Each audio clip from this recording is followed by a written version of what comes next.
Understanding medical cannabis, how it interacts with the human brain, and the current clinical applications is necessary for all healthcare professionals now that cannabis is available in most states and many countries.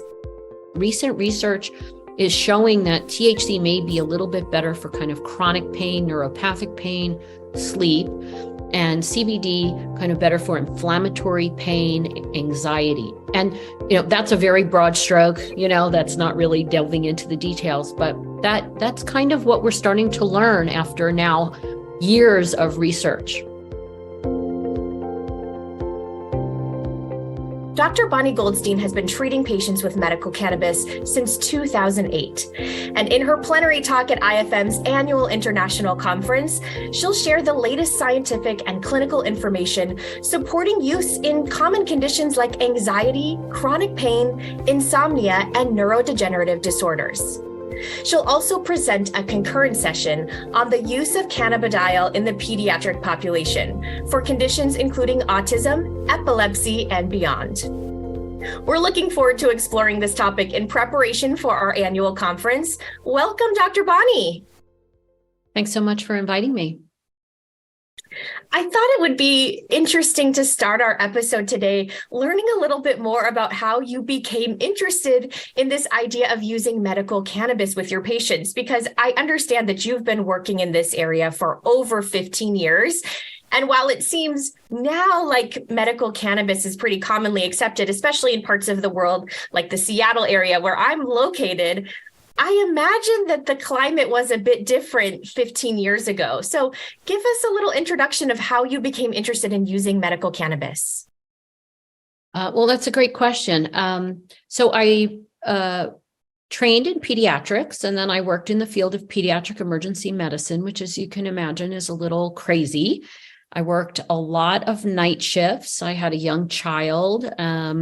And after about 13 years in that field, I was just terribly burned out. You do see a lot of distressing things.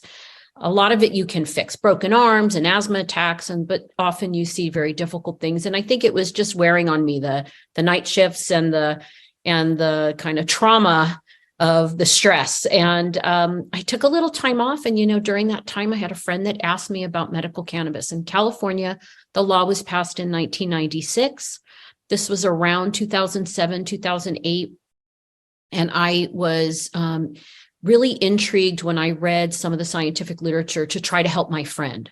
And then I witnessed what, she had been diagnosed with cancer and was getting some chemo. It changed everything for her. It just made it more tolerable. She was able to sit at the dinner table with her kids as opposed to lying in bed all day. And I just thought, wow, she's such a reasonable person and she's using this plant medicine. And I don't know, I'm a doctor and I don't know anything about it. So I continued my kind of self-education and I started working in the field and I just fell in love with it. Well, it seems like the universe had a plan and put this friend in your life who got you started on this pathway. And I think for many of us, the term medical cannabis, maybe we don't know what that means. Will you give us a little primer on what you mean with the term medical cannabis? Sure. So when we're talking about medical cannabis, we're referring to the use of cannabis to treat, mitigate, alleviate symptoms associated with illness or with particular conditions, with the goal, of course, of making your life more functional, alleviating suffering. But with patients, remember, their illnesses are sitting like a boulder in their path. It's in the way of functioning, going to work, taking care of your kids, being a good spouse, just day-to-day function, getting out of bed sometimes. And what medical cannabis does is it kind of pushes that boulder over so you can continue down your path and you can function. When you have chronic illness, especially an illness that's refractory to current medical care, meaning you've tried everything and there's really nothing working for you, you become, traumatized by it all, but more so, you lose control over your life. And what I have found with medical cannabis is that patients gain control back. We may not cure them, but they are managing the condition instead of the condition managing them. That would be what I would sum up as medical cannabis. And I just would like to point out, there's a wonderful researcher, Dr. Stacy Gruber, in Massachusetts, who's doing research looking at the differences between medical cannabis use and recreational use. And of course, there's many people who use recreational cannabis without any issues. But the difference is medical cannabis patients really have that goal of just feeling better and managing their symptoms. There is no kind of intention to become, intoxicated. Beautifully said. When you were using this analogy of the boulder and the pathway, I can relate this to a naturopathic principle, which is to part of your treatment plan should be removing obstacles to healing. And it sounds like you're using cannabis as a tool to remove some of those obstacles, because in some cases, if someone is just not feeling well to engage in the parts of their life that give them meaning and purpose, I imagine that's really detrimental to their healing process. So I was kind of painting that visual picture as you were speaking. Yep, that I would say that that's a great analogy. And again, it may not be curing, it moves the boulder out of the way so that you can get on and participate in your life. It sounds like there are so many different types of conditions that could benefit from medical cannabis. I think a common question out there in the ecosystem is, should we be aware of differences between THC and CBD? Well, okay, so the reason that cannabis can treat so many conditions is because of the underlying physiology that we have, which is the endocannabinoid system. This is a system only discovered in the late 1980s, early 1990s, but it's a cellular mechanism that we all walk around with, and it's like a feedback loop. When we tip in one direction from a trigger like illness, inflammation, injury, right? We tip, and the endocannabinoid system goes into action to kind of balance us back. That's what its role is. And often chronic conditions, chronic sleep deprivation, chronic stress, I mean, who doesn't have that these days? And also medications, not being able to exercise, not eating well. That all can kind of mess up the mechanism of your endocannabinoid system. And the concept is that our inner cannabis-like compounds called endocannabinoids may not be able to do the job.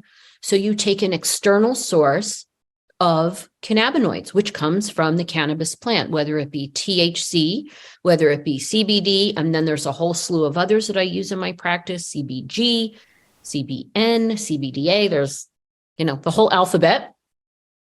And the important thing to understand is that they can all be used medically.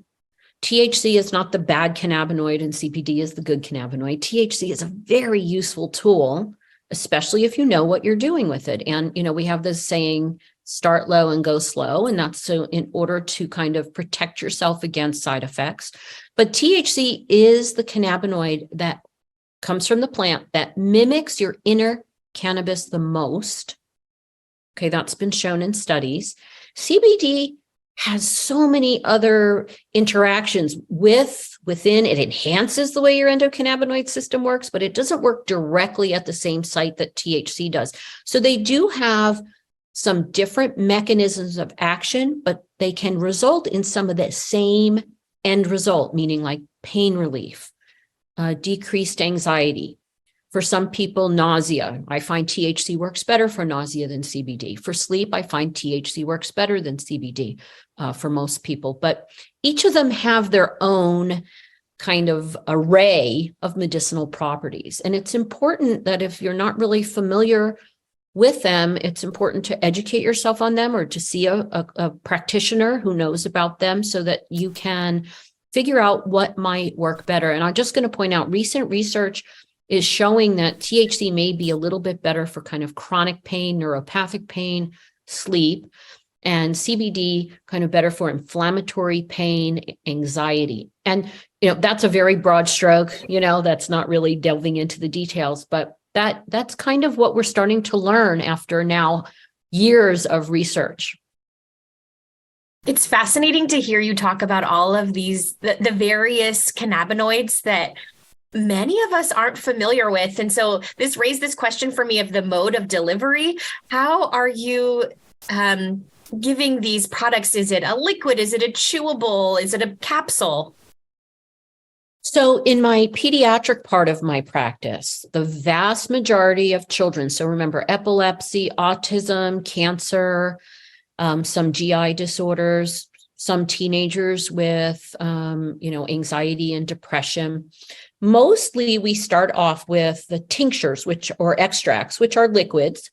And the reason we do that is because you can really be very accurate with dosing, right? If somebody makes a 25 milligram CBD capsule, if my patient needs 13 milligrams, that's not going to work really, right? So I like to use the liquids. It gives accurate dosing. It allows you to titrate up in very small amounts. It allows you to use concentrated products if you get to high doses, so you could take less volume. So I find them very versatile and very useful.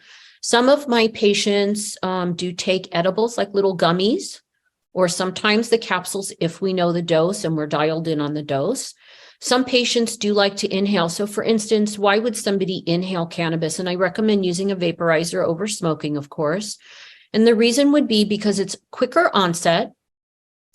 Most experts know that when people inhale, they kind of figure out their dose very quickly. It's self-titrated, but it's more immediate. And if, like, let's say you feel a migraine coming on and in 2 hours you're going to be, on your knees in the bathroom or in the bedroom with the curtains drawn, it can actually abort or really significantly lessen a migraine if you get it in quickly. Also, patients who are having nausea with migraines or from chemotherapy find that it's immediate relief. I mean, I had a woman, if I could share a quick story, who came into my practice. Please. Yeah, an older woman with lung cancer, and she came in with her husband and her adult son, and she was a new patient. Her adult son had kind of visited the dispensary, the medical cannabis dispensary, before coming, and he bought just about everything. He bought little vaporizers, he bought edibles, he bought tincture, he bought topical, all of them, because he just didn't know, and he said he wanted to show me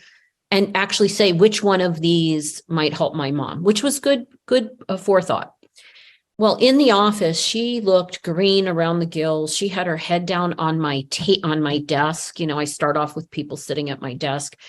And I said, do you want to lay down? So she laid down on the exam table, and then she asked for the trash cans because she was going to get sick. And I just felt so bad. So I said, let me just see what's in your bag. So we go through the little bag, and there was a little vaporizer pen. And she was very nervous about it, but being in a doctor's office and being able to say, here, you bought it, you can take it. She took literally one puff. And within 5 minutes, she was sitting up, the color was back in her face, and she was smiling. And the family's kind of looking at me, and they're like, we have been suffering for so long, and that's it. That's all it takes. And remember, it's not magic. It's not a miracle. She inhaled some THC. It went and found the cannabinoid receptors and told her brain to stop the nausea message. Simple as that. So it's clear why you would maybe need an immediate effect. If someone is doing more of an edible product, how long until we see the effects of that medicine? Great question. So for most people, somewhere between, depends on your absorption and metabolism, which is individual, but for most people, somewhere between 30 minutes, which is a very early onset, all the way up to 2 hours, although I have seen some people at 3 and 4 hours, which, for a chronic pain condition, that's an awfully long time to wait for your medicine to kick in. So again, the really nice thing about cannabis is you can personalize to your needs. It's a little bit different than a kind of a typical allopathic treatment. If you get diagnosed with something, here's the medicine and that's how it comes. That's it. So with cannabis, you have multiple modes of action. So, and you can overlap too. Look, I have some people who have really refractory insomnia, and they will take an edible a couple hours before bedtime. And then because they also they struggle with falling asleep and staying asleep, they'll take an edible right at bedtime, but they'll also inhale like a half hour before to feel the onset of sleepy. when they are trying to go to sleep, and then the edible holds them all night. So, because it does have a longer action. So be aware that when you take an edible, whether it's a capsule, now there's drinks with THC in them. So that, is another option if you don't want to take an edible. And then there's capsules, anything that ends up in the stomach, basically. It's going to take a little bit of time to kick in. Your liver gets involved and converts some of the THC to slightly more potent cousin compound. So you have to be aware of that. So that's why that start low and go slow is very important. We don't want you to overdose. And then it lasts a little bit longer. That cousin compound kind of drags out the effects, which is great for nighttime because it gives people, 7, 8, 9 hours sometimes of being able to close their eyes and get that restorative sleep. And, it's so interesting. There were no sleep studies on sleep until just recently. It was always a secondary finding in looking at people with fibromyalgia or other chronic pain or anxiety. It was never really the primary focus of any study on cannabis. And now we have a couple of studies that show that, yes, there is no question that cannabis helps.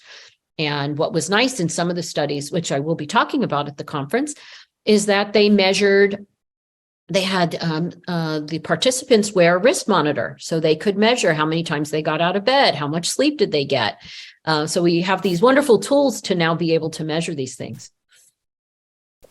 I'm really fascinated with this concept of personalizing the dose and the delivery method. And in your work with children on the autism spectrum, you have some research papers that note that each patient is on this unique medical cannabis regimen that's determined by their specific needs, their specific response. And of course, in functional medicine, we're all about precision, personalized medicine.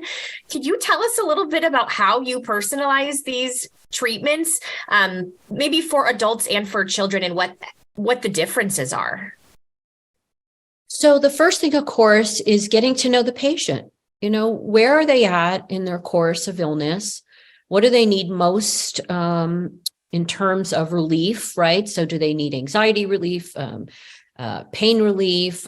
For a child, let's say with autism, are they very self-injurious or aggressive? They're unable to go to school sometimes because the school can't have them. It's, throwing chairs across the room. I have had people come into my office say that they haven't slept in 5 years because their child doesn't sleep at night. I mean, it's really kind of crazy. So the whole thing is always to assess the patient, get a sense for who this person is. If you're going to personalize the medicine, you got to know who they are. So after asking a bazillion questions, part of the art of medicine is coming up with a plan to start trying to tackle some of the main issues. And, sometimes we hit it out of the park and you get it right the first time out. It's just like with any medical practice. And then sometimes it's the 5th product or the 8th product. But basically, I talk about in my book, rule it in or rule it out. So we start with a product, we start low dose, we titrate up, looking for the minimal effective dose with the least side effects. That's the goal. And if let's say I start a child, let's say on a combination CBD THC, and the parents say, wow, sleep is much better, but the daytime aggression is still not great, we'll titrate up on the dose. And then if the parent says, now he's overly sleepy and now he's just not even participating, we don't want that either. So we back up to the dose of that particular compound that gave us a good result. It may not be the best result, but it's got some benefits with no side effects. Then I bring in another product and we try to layer. So that's how I ended up with it. And you're talking about my research looking at these salivary biomarkers in children. And it's really exciting because it was the first objective data of the medical impact of cannabis on these patients, correcting chemical pathways in children with autism. When I looked at that chart, I thought, wow, they really all are on different regimens. And it's really it's a lot of labor. The clinician has to, be connected with the parent, and the parent has to be willing to keep a log. Same thing with adults, though. I do the same thing. We may have to try a few different products to see what works best. But that's really no different than any medical practice. When you think about I've had people come in who have been on 5 different pain medications or 5 different antidepressants, right? It's very similar. It's trying to find with the plant, especially with cannabis, you're trying to match the chemistry of the plant or of the product with the patient's chemistry. And so I just think patience is the key. And because it is so safe, most people don't mind trying a few different things. That makes great sense. So what are the variables that you're considering? It's the dose, the method of delivery. Is it also the ratio of cannabinoids, or is that too detailed? What do we need to consider in order to formulate an appropriate plan? Right. So first of all, you have to kind of know what's out there in terms of the product. So if you're interested in either treating patients with cannabis or using cannabis as a patient, you kind of have to break it into categories. So there's what's called CBD dominant compounds, which is you're going to get a CBD effect. Then there's the THC dominant compounds. You're going to get a THC effect. One difference I'll just share with you between the two. CBD has what we call a very wide therapeutic range. I've got patients taking 10 milligrams. A day. I've got patients taking over 1,000 milligrams a day. It kind of depends on the condition. And of course, it depends on the person's absorption, metabolism, excretion pattern, which when you think about personalized medicine, you must include that. We don't all metabolize medications the same way. That's why some people don't get an effect from medicine and some people get too much of an effect from medicine. With THC, it's a pretty narrow window. So you can usually find the dose pretty quickly, especially if someone's what we call cannabis naive. And you can sometimes find that dose very quickly. With CBD, you have to be patient because let's say you're a person whose dose is 200 milligrams. You might not get there because you don't start out at 200. You start lower and you work your way up. And then there's combination THC CBD products. And then in terms of ratios, we have some understanding that lower ratios like 4:1, 4 parts CBD to 1 part THC, 1 part CBD to 1 part THC, these combinations may work better for neuropathic pain. Certainly in pediatrics, we see that it works quite well for children with aggression and self-injurious behavior. Some studies show that only 50% of kids will respond to the CBD dominant. But then when you add THC in, another 30% will then respond as well. And that's the point of personalizing, is you are using that feedback from that patient to dial in on what will work. And so, we give ratios, like when I talk about my epilepsy patients, the vast majority of them are somewhere between like an 18:1 and a 30:1 CBD to THC. So that's what we call a CBD dominant. I do find having a little THC in the mix. THC is an anticonvulsant when used in low doses. Studies clearly show that. There's a lot of misinformation out there that THC causes seizures. The studies do not bear that out unless you take a big mega dose right out of the gate. I actually had a patient who ate a whole THC candy bar many years ago and ended up having a seizure, but he ingested 180 milligrams all at once. When the average dose is somewhere between 1 and 20 milligrams, 180 is obviously not indicated. So, but in general, most people don't do that. So most people are, especially medical patients, I find them actually to underdose because they don't want side effects. Right. I would love to ask you this question that I have wondered about probably for years. Can we develop tolerance to cannabis, and do we need increasing doses to get a therapeutic effect? So in general, so what we know so far, it only appears that we develop tolerance to THC. Not everybody develops tolerance. In fact, there's studies that show that low doses taken even on a regular basis over time, some people do not develop tolerance to that.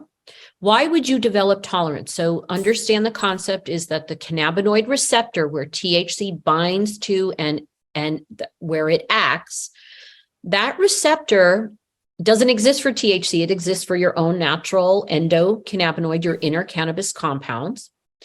But if it's inundated, like over and over, you're hitting those receptors over and over with large amounts of THC over time. What's fascinating is that those receptors kind of go, too much, and they scurry into the cell and they hide. And then you don't have as many receptors available. So then you have to escalate your dose of THC in order to get that same effect, which is the definition of tolerance, right? You need a higher dose to get the same effect. What's fascinating is the research shows that if you abstain, and they did this with adult chronic heavy users who they locked up in, they compensated, but they locked them up in a lab so they couldn't access cannabis. They checked their urine and so on, and they did brain scans. Looking at the number of those receptors. And what we call, by the way, when those receptors hide inside the cell, we call that down regulation of the receptors. What they found was just abstaining for 2 days, 48 hours, allowed for those receptors to come back out, to appear again, upregulate, and be available. And they found no difference, no statistically significant difference between 48 hours of abstention in the chronic heavy users versus the controls who hadn't used cannabis. So just after 48 hours, it's really, when you think about it, our bodies are amazing in that they can do that. Now, it's interesting. A lot of people will, when I tell patients, if they're using THC and they're starting to have tolerance, I'll tell them, take a day off if you can. Sometimes switching the product, you can kind of trick your body, you trick the receptors into not hiding out. But if you have to take 48 hours off, it's about 48 hours. If you're a person who really struggles, you might want to have a backup method. One of the other things that I found is that we know that when you have some CBD in the mix, like I've got patients who are on the same CBD THC ratio for years with a reasonable amount of THC, and they're not developing tolerance. It doesn't appear that CBD has tolerance. The only other compound in the cannabis plant that we know may develop tolerance is one called CBN, which is cannabinol. It's the breakdown product of THC. So that makes sense that it would cause you could build tolerance to it. But I find a lot of medical patients don't really have tolerance issues, although sometimes, pain can escalate. So you escalate your use. But this is why I encourage patients to incorporate some CBD, take a break 1 day a week, a couple days a month, try to give your receptors a break so that you can continue to establish a good medical response. One thing I just will say is overuse, chronic heavy overuse has been associated with maybe some anxiety and issues over time. And the reason is if you don't have those receptors, your natural inner cannabis compounds lose their site of action. We don't want to shut them down. We want them to be there. Your own inner cannabis needs a site because remember, its role is to keep you in balance. You don't want to take away the mechanism by which your brain and body function to keep you in homeostasis. Oh, so interesting. So the THC that we intake from medical cannabis products they're binding to the same receptors as our endocannabinoids. Is that correct? 100% correct. So interesting. And so they're augmenting the effect. They're reestablishing the effect. Like when I meet someone with chronic illness who's just like in that, I call it the deep hole of chronic illness. Yeah. And they can't climb out. They can never kind of get out, and they can take every single medicine under the sun. But if the endocannabinoid system is not functioning, if we could just give them some ability to get that back into balance, they start to feel better. And I've seen that over and over and over again. And I've seen it with my colleagues across the country and in other countries report the same thing. And we have now the science to support this. And that's the whole basis of medical cannabis, is that you're augmenting this already existing physiologic homeostatic regulating system. Well, it's definitely clear that this is powerful medicine. And I'm sure that as you're developing treatment plans, you're including cannabis as part of a comprehensive treatment. Can you talk to us a little bit about how we can integrate medical cannabis into a treatment plan that might include some other components like lifestyle change? We do a lot of lifestyle modification in functional medicine. So would love to hear how we can integrate all of those factors. Right. Well, with children, sometimes it's a little bit hard, but one of the things I do talk to a lot of my families about is the food that their children are eating. I recall a child a number of years ago who came in, who the parents showed me this horrific video of him. He had autism. about 7 or 8 years old, acting out in the classroom. And it was so emotional. And it was such a big outburst. There were like 4 big adults holding him down. It was very off. It was just awful to see that. And I know they were trying to keep him from hurting others or hurting himself. It was just really traumatic. But he comes into my office and he's somewhat obese and he has one of these like, Disneyland mega size lollipops, not just a little lollipop, but like that big one that's the size of your head. And he's licking it. And I'm just thinking, that's probably not helping his behavior. I know they were trying to appease him to behave and kind of keep him distracted from a new doctor's office, which can be traumatic for a child with autism. But we had a long talk. And, we started him on cannabis. I encouraged them to try to rein in the sugar in the diet, at least to start with that. And then, of course, many of these kids are sensitive to gluten and to dairy and to other things. And so I really encouraged to try to do an elimination diet and then, figure out what works best for your child, because there's no question in my mind about, the gut-brain axis. And remember, when you think about the endocannabinoid system, it's dense in the gut and dense in the brain and dense in the immune system, controlling inflammation, all connected. And the next time I saw him in person, he had lost weight. He was calm. And the parents were so excited to tell me, we've changed everything about his diet. So between the diet and the cannabis, we feel like we have really found what works well. And that just made me feel so good about that. So, and it's not always easy with children with autism because they have very restricted palates and sensory issues. So not an easy thing. I'm not saying it's easy in any way. One of the things I try to tell adults is, you must protect sleep, turn off the screens, try to get a good night's sleep, really work on that because that's key. That's a simple lifestyle change, especially if you have cannabis, because it does help with sleep and kind of that relaxation before sleep. So you can at least turn off the brain, and not have all these racing thoughts. I also encourage people to exercise. And then often, many of the people that come to me are conscientious about what they're putting in their bodies. They often have supplements and so on. And so often I'll go through those with patients. I think what happens with cannabis is you do get a skew of patients who have not responded to kind of the typical medical approach. So they've already investigated other things that they can do. And cannabis kind of becomes one of those parts of their lifestyle. I mean, really, I always joke around, the whole thing with cannabis is much ado about nothing. And to my patients, it's just part of their regimen. The same way exercising is, the same way that preparing their own meals and not eating fast food is, right? And so all of those things matter. By the way, like things like acupuncture and yoga enhance the endocannabinoid system.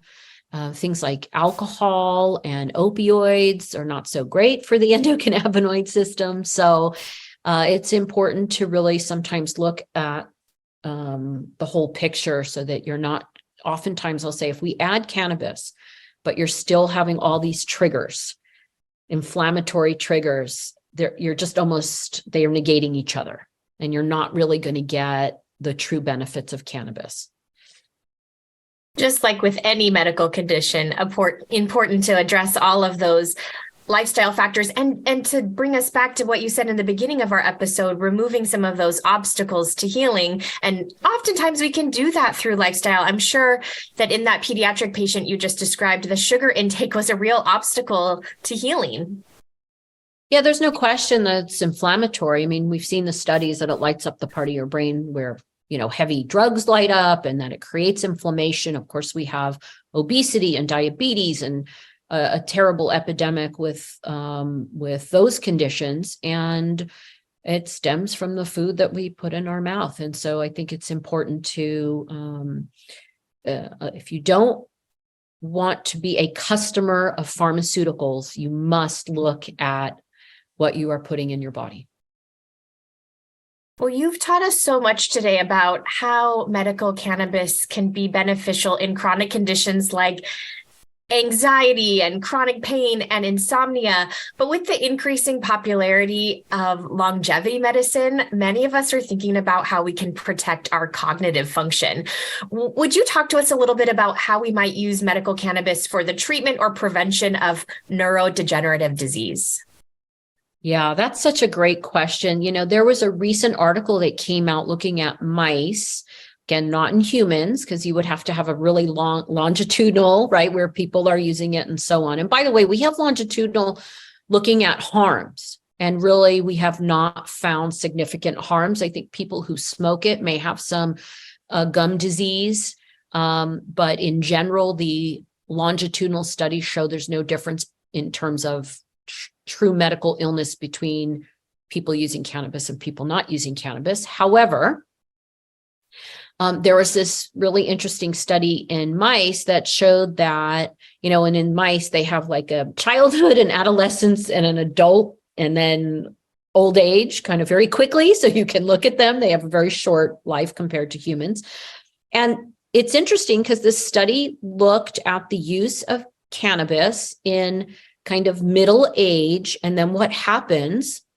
And the study supports the use. Don't wait till you're 85 years old, that you should probably start in middle age if you're going to use it. Even if you're not targeting a specific condition, this research kind of slants towards the idea of just enhancing your endocannabinoid system, but starting before old age. And one of the reasons too, is you have to understand is your endocannabinoid system changes throughout your life.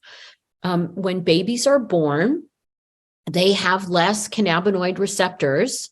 And I find, and this is borne out by studies as well, that children under the age of 10 or 11 actually have less sensitivity to THC than adults. Now think about that. Like, that's counterintuitive. You would think a child would have more sensitivity. Now, of course, if they get into somebody's edible and take a big fat dose, yes, they're going to be sensitive to it.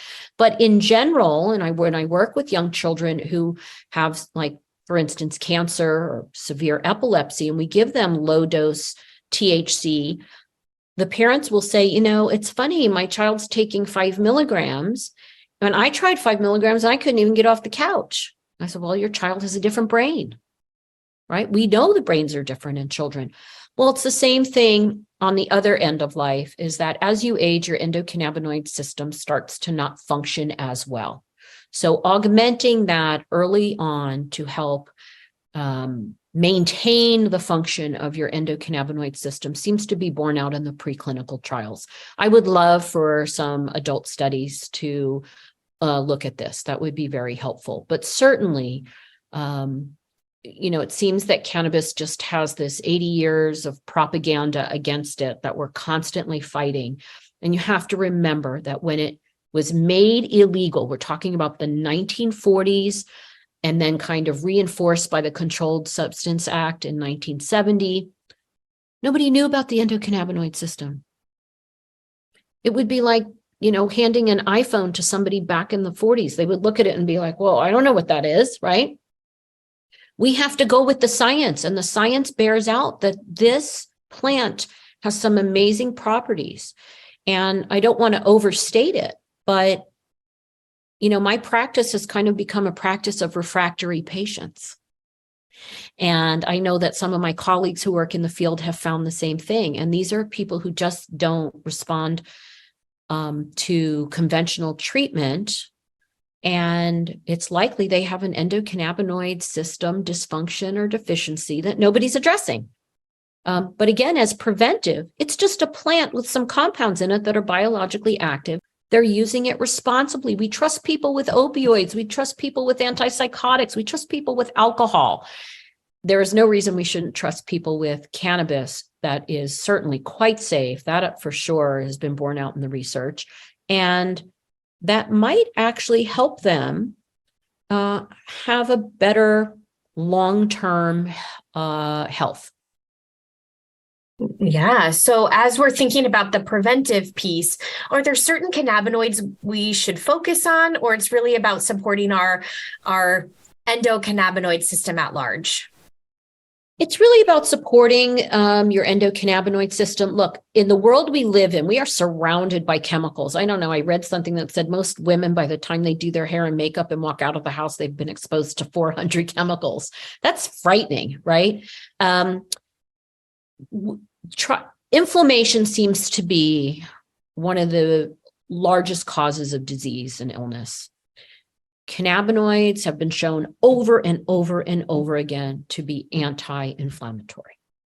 And there is an antioxidant, neuroprotective, as well as a list of other things. So the way I look at it is, if you're not a person who wants to use THC, what I tell people is use a little CBD with a tiny amount of THC, like one of those CBD dominant oils or gummies or capsules or something. And again, starting low and titrating up. Now, it's a funny thing. People say, well, I don't really feel anything. Well, when you take your vitamin D, do you feel anything?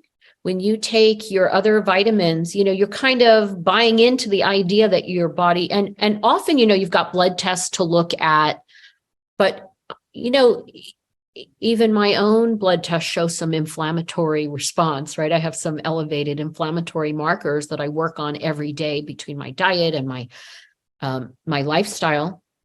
I think pretty much everybody can use an anti-inflammatory these days. And I just don't see any reason not to incorporate it. And if if you don't want to have some, the quote, altered mental status that comes with THC, there's so many other compounds.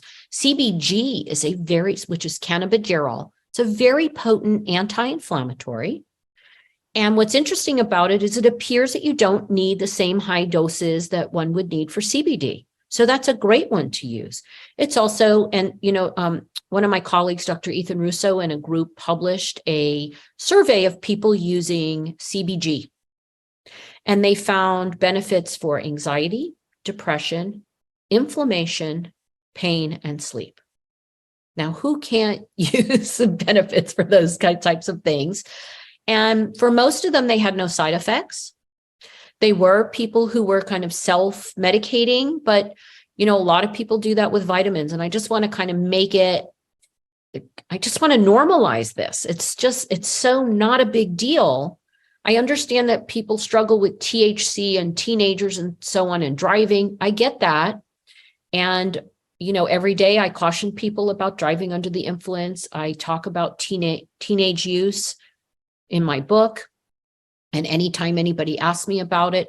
But at the same time, certainly in adults, there is no reason to me not to incorporate a little bit of cannabinoid medicine to help with all the things that we all suffer with. And I just would like to point out too, there was a report that came out of Germany looking at cannabis, specifically THC, in patients in hospice. And the patients that took cannabis lived longer, specifically too if you were elderly and if you were female. So it was really interesting. And so that's another area that I'm very interested in, which is hospice and palliative care, because cannabis absolutely addresses all the issues that people who are dealing with that. And it's in a very benign way without side effects. And it's a kind way to allow somebody to pass through. Dr. Bonnie, this preview has made me so excited for our annual conference, where we'll hear even more details from you. Without giving too much away, will you tell a little bit about what attendees can learn when they listen to your plenary talk on phytocannabinoids, which I'll mention will be available live stream for those who can't attend in person? Well, I'm going to talk about what I just talked about. So the endocannabinoid system, what these cannabinoids can do, and I will share some of the scientific literature in detail to show, kind of what doses were used in studies, how the patients responded or the participants responded, also what the benefits were, what the risks were. So we're just going to delve into the science a little bit more. I'll share some clinical pearls. And then I'm also going to be speaking about pediatrics, and specifically looking at the science behind that supports the use of cannabis for children with epilepsy and autism specifically. Well, we can't wait to hear even more details. You've given us so many clinical pearls today. I wanted to thank you for your thoughtfulness and your enthusiasm around this topic. I think we all are really thinking about some added tools we can put in our treatment toolbox. So thank you so much for being with us today. It's been a pleasure. Thank you. Did you know that IFM's annual international conference is the largest gathering of functional medicine practitioners in the world? Expert clinicians and thought leaders in medicine convene to pave a new path forward for improving health outcomes worldwide. Come join the conversation this June 1st through 3rd in Orlando, Florida, as we return to an in-person program. See you then.